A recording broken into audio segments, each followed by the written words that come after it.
নাহমাদুহু ওয়া নুসাল্লি আলা রাসূলিল কারীম আম্মা বা'দ আউযু বিল্লাহি মিনাশ শাইতানির রাজীম বিসমিল্লাহির রাহমানির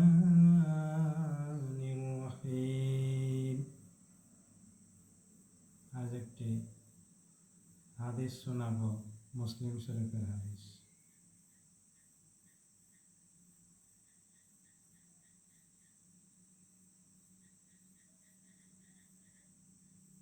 কল্যাণের পথ প্রদর্শনকারী কল্যাণকারীর মতোই।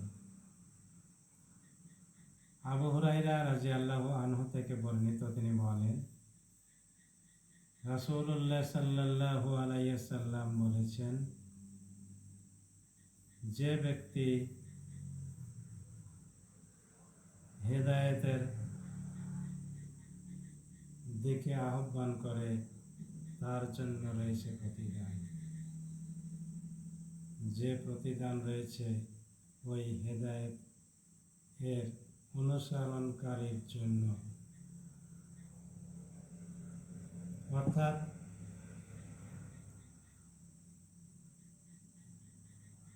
তাদের প্রতিদান কম না করে সম পরিমাণে প্রতিদান পাবে যে ব্যক্তি হেদায়েতের পথ দেখাবে।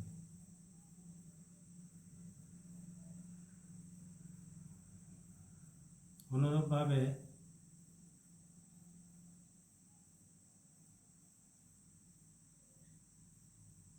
যে ব্যক্তি পথ ভ্রষ্টতার প্রতি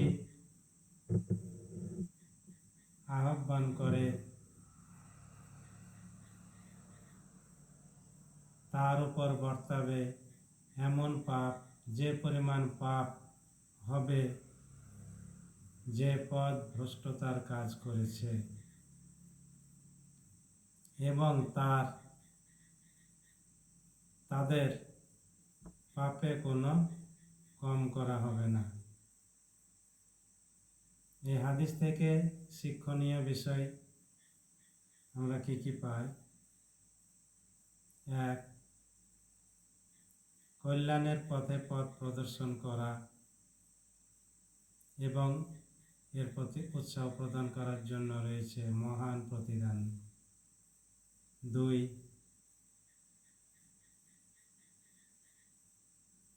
কল্যাণকারীর যে প্রতিদান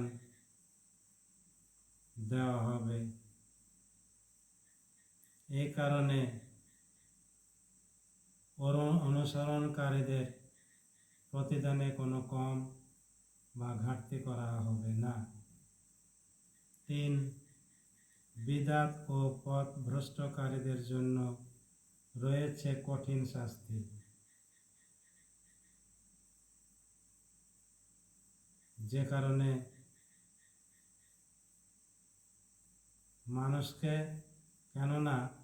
মানুষকে সত্য পথ হতে পথ ভ্রষ্ট করে। আসসালামু আলাইকুম।